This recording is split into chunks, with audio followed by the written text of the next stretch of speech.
Hello everybody, and today I will be talking about building a video kit.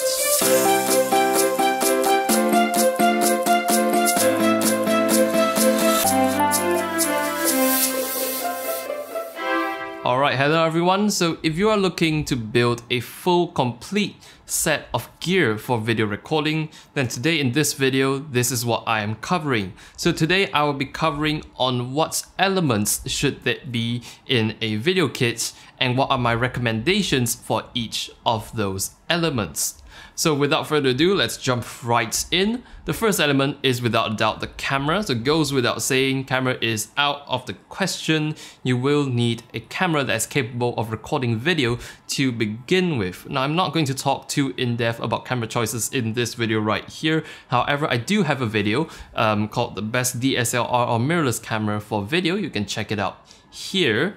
I'll have it on the screen. So check out that video for a more in-depth look into which camera or which DSLR, which mirrorless is best for video recording. Now, personally, I prefer DSLRs because they are very versatile, they are easy to work with, and they yield really good results. So just a few quick recommendations. If you're really low on budget, get a second-hand T2i. Or you can always get a T5i. If you have a higher budget, get an EOS 70D or even 6D, or if you're really serious, get a 5D Mark III. So with cameras out of the question, number two, we have field recorders. Now field recorders are absolutely crucial for me. I think they are as important as a camera because a camera is more for your video. A field recorder is going to be sort of your camera for your audio. You will need something to record your audio too, and a field recorder does just that. Now there are many field recorders out there. There are the cheaper ones and there are some rather expensive ones. Now if we're going to go basic, I would recommend the Zoom H1. The Zoom H1 is a 2-channel field recorder by Zoom. It only has one 3.5mm jack input, so you can't really input too many mics with that. It has no phantom power. However, it is really small, really handy. It comes built in with an XY microphone, so that is really convenient to have. I also use that, but usually I plug in my lavalier to that because that Zoom H1 is really pocketable, or sometimes I can easily just conceal it somewhere and get clear close-up audio from indirect locations. Stepping up from the Zoom H1, there is the X flagship of Zoom, the Zoom H4n. The Zoom H4n has been a favorite for filmmakers for many years. The Zoom H4n, it has two XLR inputs with phantom power, and it is also a very versatile field recorder. However, right now the Zoom H4n is pretty much phased out because of the launch of the Zoom H6. In fact, I am actually recording to a Zoom H6 right now here. The Zoom H6 can support up to 6 inputs. It has 4 XLR inputs on the H6 itself. You can even add 2 more on top. But the H6 is just a beast of a audio recording tool. The Zoom H6 works very well. It comes with a variety of mic capsules that deliver very good audio quality. So right off the box, the Zoom H6 can already give you some pretty amazing recordings. But of course, if you are filming, you are most likely going to plug in an external microphone into your field recorder. However, the Zoom H6 is on the pricier side. It costs quite a lot. There is also a cheaper version of the Zoom H6 called the Zoom H5. It is sort of like a stripped down version of the Zoom H6, but maintains a lot of the core features of the H6. It has lesser inputs. However, it does also get the job done very well. Now, apart from Zoom, there is also another brand that manufactures audio products and field recorders like this, called Tascam. Unfortunately, I am not very familiar with Tascam products, but they are also going to be a really great choice compared to Zoom. Moving on, you have a field recorder. Now you will need your microphone. Now during filming, there are three main types of microphone that you are going to use. Now, first of all, they are on-camera video mics. Now the on-camera microphone might sound okay, But however, for video, the on-camera mic doesn't really give you intelligible audio. Now, when it comes to audio for video, it all comes down to intelligibility. So to improve your on-camera microphone, you can always stick a Rode Videomic on top of your camera. Now, the Rode Videomic comes in a lot of variations. The Rode Videomic, the Rode Videomic Pro, and the Rode Videomic Go are just a few to name. However, the Rode Videomics, they are really great. They are basically small shotgun microphones that go on top of the hot shoe of your microphone, and they plug directly into the preamp of your camera. So these microphones are very easy to use. Basically, you just stick them onto your camera and you can forget about it because it's just there and it's always rolling. So you don't really need any extra operators for that. In fact, you don't need extra operators at all for that. You might not even need a field recorder, but however, the preamp on a field recorder is going to be better than the preamps in your camera. So plugging it into a field recorder will give you slightly cleaner results. So apart from on-camera microphones, there are also lavalier microphones. Now, my favorite lavalier microphone is also the cheapest, the Audio-Technica ATR3350. Now, these are really cheap lavalier microphones. However, the audio quality from them is not bad at all. They are very usable despite being so cheap. They are really great. They function really well. They run on button cells, however, and they output as a 3.5 mm. But however, with the ATR3350, although the audio quality is okay, the noise floor is somewhat high and the output is somewhat low. So your signal to noise ratio is going to be lowered.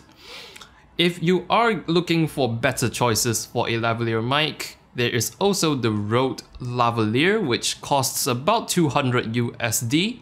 The Rode Lavalier is going to be a better option compared to the 3350 because the Rode Lavalier is basically more ruggedly built and the noise floor is much lower. Apart from that, there is also the Rode Smartlav and the Rode Smartlav Plus, which are basically lavalier microphones that plug into your phone. They record into your phone. They won't really work with field recorders, but the Smartlavs are a great option as well, especially if you don't have a field recorder lying around. You can just plug it into your phone and you are ready to go. Apart from lavalier microphones, we have the third type of microphone, which is a shotgun microphone. Now, shotgun microphones are basically the ones that are boomed above your head. The audio right now is coming from a shotgun microphone. For a budget shotgun microphone, we have the Azden SGM1X, which is just over 100 US bucks. There is also the Rode NTG2. Personally, I would think the Rode NTG2 sounds slightly better than the Azden SGM1X. The Rode NTG2 can be dual powered, it can be phantom powered, and it can also be battery powered. The SGM1X can only be battery powered.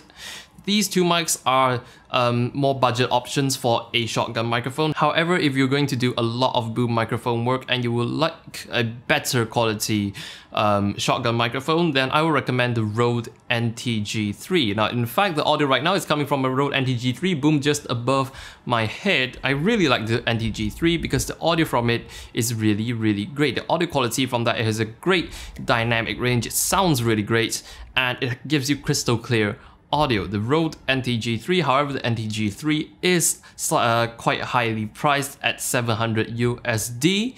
However, the quality of it is really just awesome. Now, if you're going to be using a shotgun microphone, then you will most probably need a boom pole. So it will also help to invest in a boom pole like the Rode boom pole, which is a very reputable boom pole for your shotgun microphone.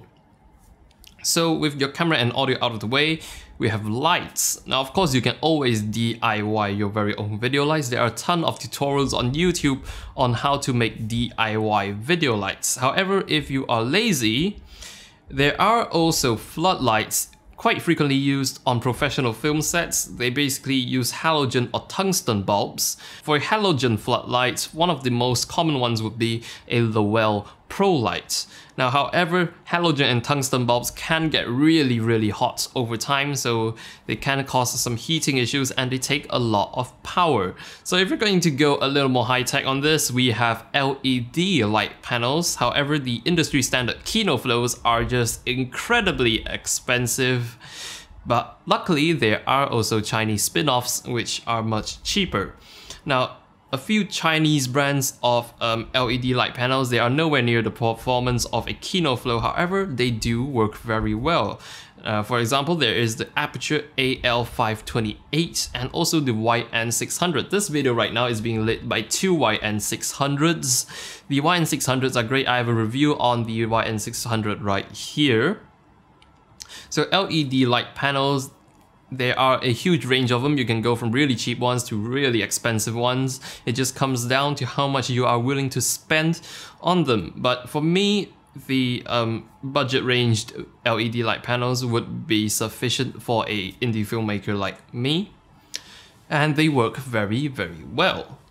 So apart from lights, you will want a tripod. Now, my advice would be to not really cheap out on your tripods because they are supporting your expensive camera and lens. So Manfrotto and Velbon are just two reputable makers of tripods to name. They make really great tripods. However, if you are on a budget and you are planning to buy a tripod, I would recommend something at least as sturdy as a Manfrotto 055X Pro B aluminum tripod. Now this comes in at around 200 US bucks, and this I think is the bare basics of what you should have as a video tripod. Of course, if you are looking for something a lot more stable, there are also the double-railed video tripods out there. However, those can cost quite a lot, but they do come in at a lot more stability.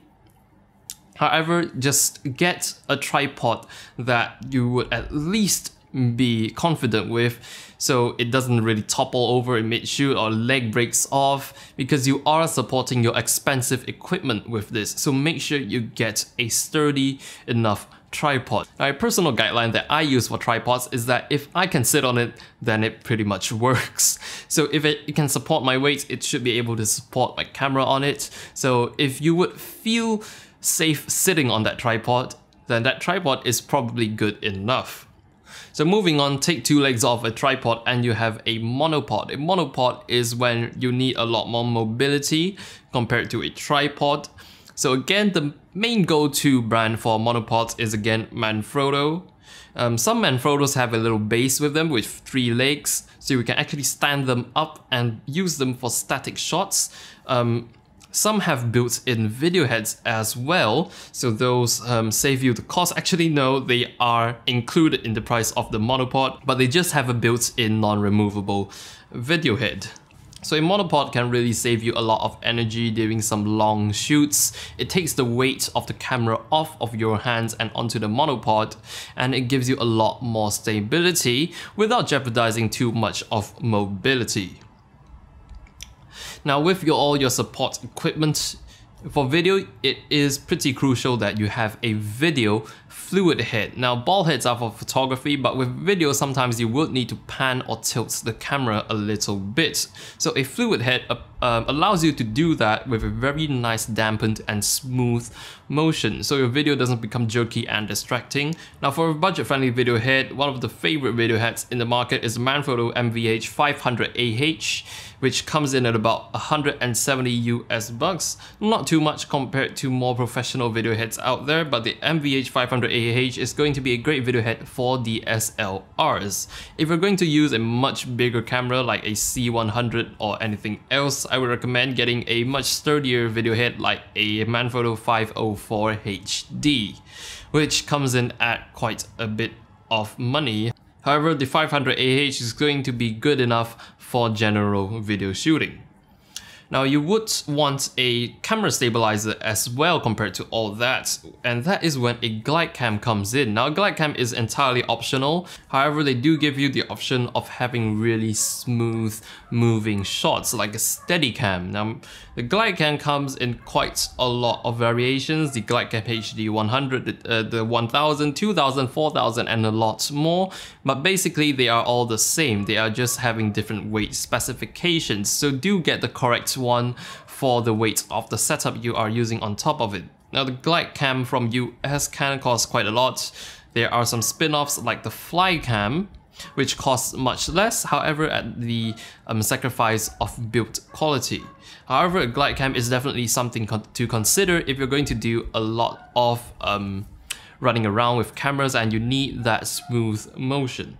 Moving on, we have a slider. Now every now and then using a slider can really give you some really creative and artistic shots.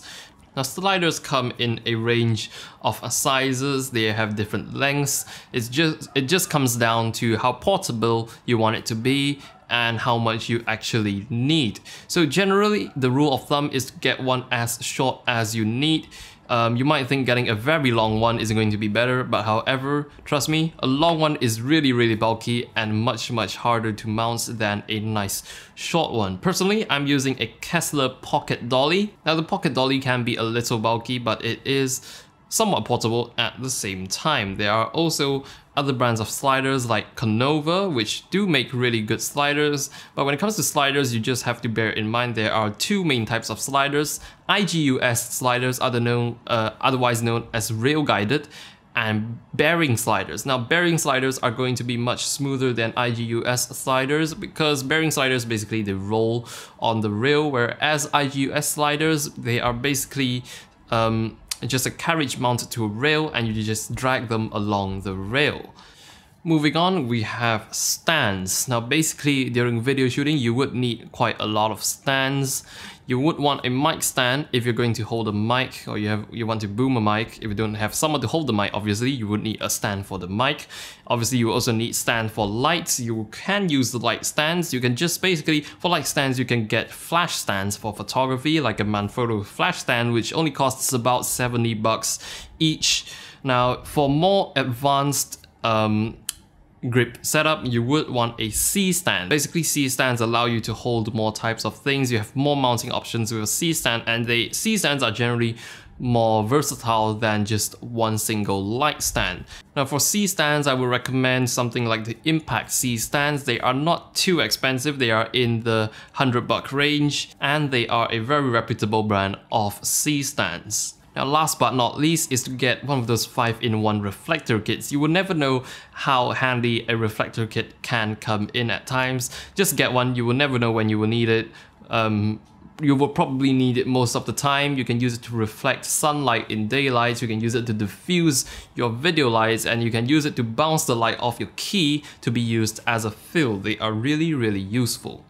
So that is it. My opinions on building a video kit. So if you have any questions and comments, just leave them in the comment section below. Thank you very much for watching, and I will see you in the next video.